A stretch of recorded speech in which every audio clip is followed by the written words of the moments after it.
जीवन बगिया ऐसी उलझी, फूल उगे कम, कांटे ज्यादा, सिमटा जीवन, डूबी सांसें। आना है तो अब भी आजा। यदि आपने अभी तक अंतिम अध्याय नहीं देखा है पहले प्रवचन का, तो मैं आपसे विनती करूंगा कृपया करके अंतिम अध्याय देखें, उसके बाद ही इस दूसरे प्रवचन में प्रवेश करें।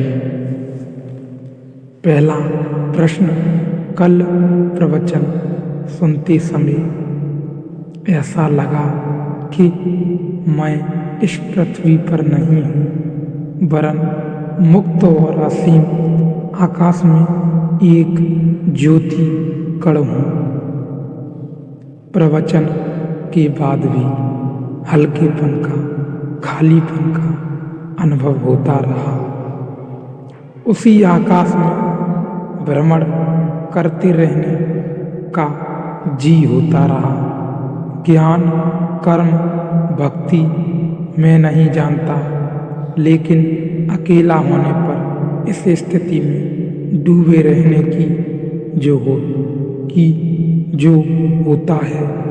लेकिन कभी कभी यह भाव भी उठता है कि कहीं यह मेरा पागलपन तो नहीं है, कहीं यह मेरे अहंकार का ही दूसरा खेल तो नहीं है। कृपा पूर्वक मेरा मार्गदर्शन करें। इस पृथ्वी पर हम हैं, पर इस पृथ्वी पर वस्तुतः हम न हो सकते हैं और न हम हैं। प्रतीत होता है पृथ्वी पर हम अजनबी हैं, देह में घर किया है, लेकिन देह हमारा घर नहीं है। जैसे कोई परदेश में बस जाए और भूल ही जाए स्वदेश को, अपने देश को, फिर अचानक राह पर किसी दिन बाजार में कोई मिल जाए जो घर की याद दिला दे, तो जो अपनी भाषा में बोले, तो एक क्षण को याददाश्त मिट जाएगा। स्वदेश परदेश मिट जाएगा, स्वदेश प्रकट हो जाएगा। शास्त्र का यही मूल्य है। शास्त्राताओं के वचनों का यही अर्थ है। उनकी सुनकर हम क्षण भर को यहाँ नहीं रह जाते, वहाँ से जाते हैं जहाँ हमें होना चाहिए। उनके संगीत में बहकर जो चारों तरफ घेरे हैं वह दूर हो जाता है, और जो बहुत दूर है पास आ जाता है। अष्टावक्र के वचन बहुत अनूठे हैं। सुनोगे तो ऐसा बार बार होगा, बार बार लगेगा पृथ्वी पर नहीं हो, आकाश के हो गए, क्योंकि वे वचन आकाश के हैं, वे वचन स्वदेश से आए हैं, उस स्रोत से आए हैं जहाँ से हम सबका आना हुआ है, और जहाँ हमें जाना चाहिए, और जहाँ जाए बिना हम कभी चैन को उपलब्ध नहीं हो सकेंगे। जहाँ हम हैं सराय है, घर नहीं। कितना ही मान कर बैठ जाए कि घर है, फिर भी सराय बनी रहती है। समझा ले बुझा ले भेद नहीं पड़ता, कांटा चुभता ही रहता है, याद आती ही रहती है। और कभी जब ऐसे किसी सत्य के साथ मुलाकात हो जाए जो खींच ले, जो चुम्बक की तरह किसी और दूसरी दुनिया का दर्शन करा दे, तो लगेगा कि हम पृथ्वी के हिस्से नहीं हैं। ठीक लगा कल प्रवचन सुनते समय, ऐसा लगा कि मैं इस पृथ्वी पर नहीं हूँ, इस पृथ्वी पर कोई भी नहीं है। इस पृथ्वी पर हम मालूम होते हैं, प्रतीति होती है, सत्यतः हम आकाश में हैं। हमारा स्वभाव आकाश है, आत्मा यानी भीतर का आकाश है। शरीर यानी पृथ्वी शरीर बना है।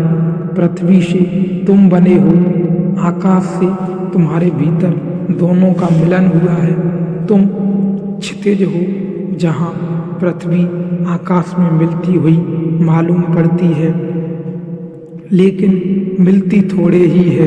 कभी दूर क्षितिज मालूम पड़ता है, मिल रहा आकाश पृथ्वी से चल पड़ो लगता है।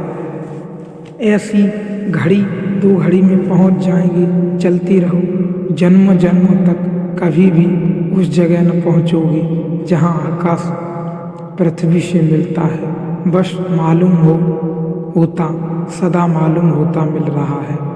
थोड़ी दूर आगे, बस थोड़ी दूर आगे क्षितिज कहीं है नहीं, सिर्फ दिखाई पड़ता है।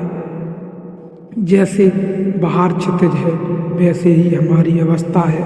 यहाँ भीतर भी मिलन कभी हुआ नहीं। आत्मा को कैसे मिले शरीर से? मृत का अमृत से मिलना कैसे हो जाए? दूध पानी में मिल जाता है, दोनों पृथ्वी के हैं।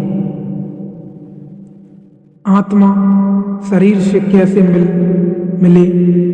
दोनों का गुण धर्म भिन्न है। कितने ही पास हो, मिलन असंभव है। सनातन के पास हो तो भी मिलन असंभव है। मिलन हो नहीं सकता, सिर्फ हमारी प्रतीति है, हमारी धारणा है। क्षितिज हमारी धारणा है, हमने मान रखा है, इसलिए है। अष्टावक्र के वचनों को अगर जाने दोगे हृदय के भीतर तीर की तरह, तो वे तुम्हारी याद को जगाएंगे, तुम्हारी भूली बिसरी स्मृति को उठाएंगे। क्षण भर को आकाश जैसे खुल जाएगा, बादल कट जाएंगे, सूरज की किरणों से भर जाएगा प्राण। कठिनाई होगी, क्योंकि हमारे सारे जीवन के विपरीत होगा यह अनुभव। इससे बेचैनी होगी। और ये जो घटाएं छट गई हैं, ये तुम्हारे कारण नहीं छटी हैं, ये तो किसी शास्त्रा के वचनों का परिणाम है। फिर घटाएं घिर जाएंगी। तुम घर पहुँचते पहुँचते फिर घटाओं को घेर लोगे। तुम अपनी आदत से इतनी जल्दी बाज थोड़े आओगे, फिर घटाएं घिर जाएंगी।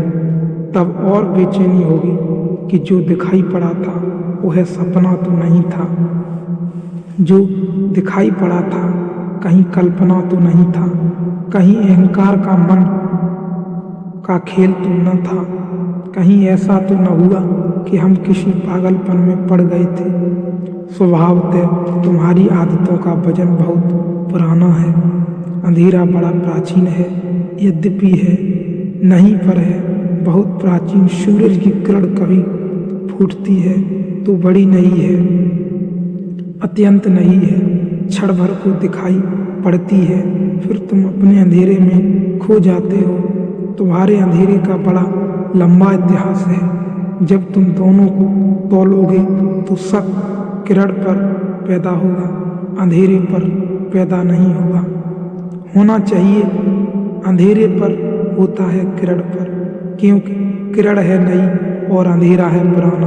अंधेरा है परंपरा जैसा, सदियों सदियों की धारा है, सदियों सदियों की धारा है। किरण है अभी अभी फूटी, ताजी, नई, इतनी नई कि भरोसा कैसे करें। लगा कि मैं इस पृथ्वी पर नहीं हूँ, लेकिन वह किरण नई है।